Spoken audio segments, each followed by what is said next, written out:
आज part 8 of determinants में हम देखेंगे solution of system of linear equation. इस मेथड को, जो मेथड से हम लोग सॉल्व करेंगे, इसे मैट्रिक्स मेथड, मतलब मैट्रिक्स यूज करके हम सॉल्यूशन निकालेंगे लीनियर इक्वेशंस का, इसीलिए इसको मैट्रिक्स मेथड बोला जाता है और मार्टिन्स रूल भी इसे कहा जाता है।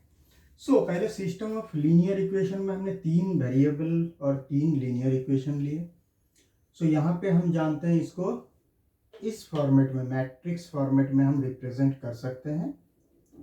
हम इसे अगर मल्टीप्लाई करते हैं तो मैट्रिक्स मल्टीप्लिकेशन के रूल वाइज अगर करेंगे, उसके बाद मैट्रिक्स इक्वालिटी को अगर अप्लाई करेंगे तो ये 3 इक्वेशन ही मिलेंगे हमें। इसे कहा जाता है कोएफिशिएंट मैट्रिक्स, क्योंकि ये एक्स वाई जेड के कोएफिशिएंट से बनता है। This is coefficient matrix, this is variable से बनता है एक्स वाई जेड, डी है राइट साइड के वैल्यूज।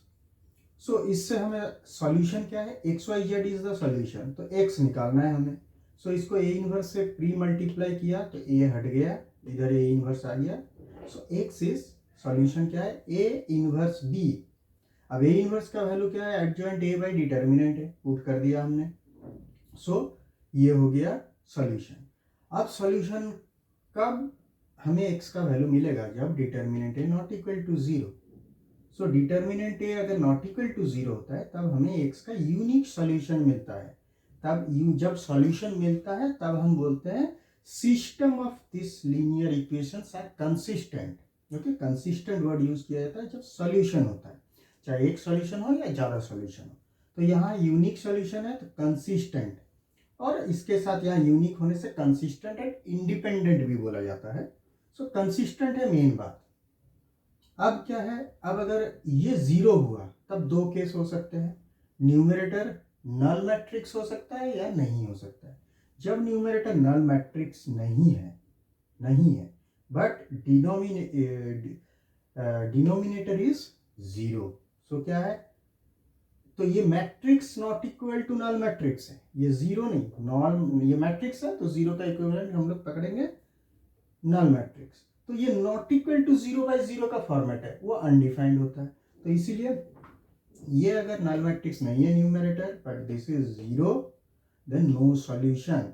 इनकंसिस्टेंसी, ओके, मैंने इन लिखा है, कंसिस्टेंट को डबल डॉट दे दिया है, that is not correct way, because inconsistent एक सिंगल वर्ड है, inconsistent.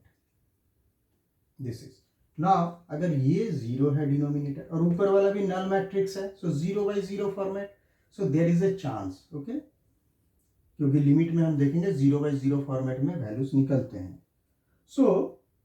Anyway, determinant 0, adjoint A B, null matrix, infinite number of solutions होते हैं। ओके, वो एग्जांपल हम लोग देखेंगे तब पता चल जाएगा कि इनफाइनाइट नंबर ऑफ सॉल्यूशन क्यों होता है।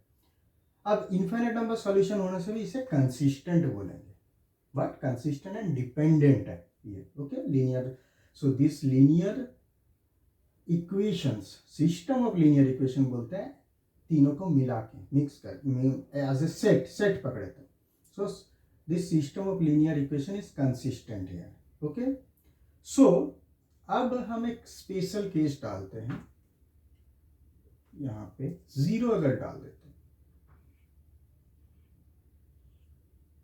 यहाँ पे भी 0 आ गया ये,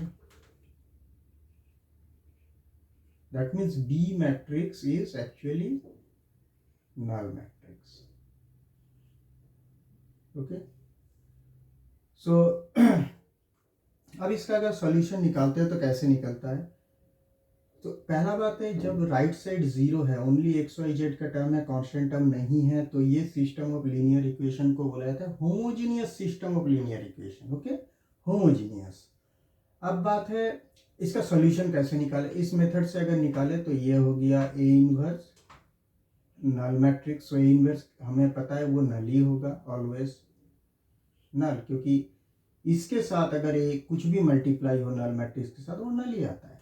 बट यहाँ पे हम लोग एज्यूम कर लेते हैं ए इनवर्स एग्जिस्ट। ओके, इसीलिए हमने उससे मल्टीप्लाई किया। अगर एग्जिस्ट ही नहीं होगा तो मल्टीप्लाई कर नहीं पाएंगे। ओके, हम इसीलिए इसको अभी मल्टीप्लाई नहीं करेंगे, इसको एज ए बी रख के हम इसके केस को कंसीडर करेंगे। हमने इसको ऐसे पकड़ा, लेकिन हमें पता है एक्स ना लाएगा। सो अगर ए इनवर्स एग्जिस्ट करता है, मतलब यहाँ डिटर्मिनेंट ए अगर नॉट इक्वल टू 0 है, तब मतलब क्या ए इनवर्स एग्जिस्ट किया।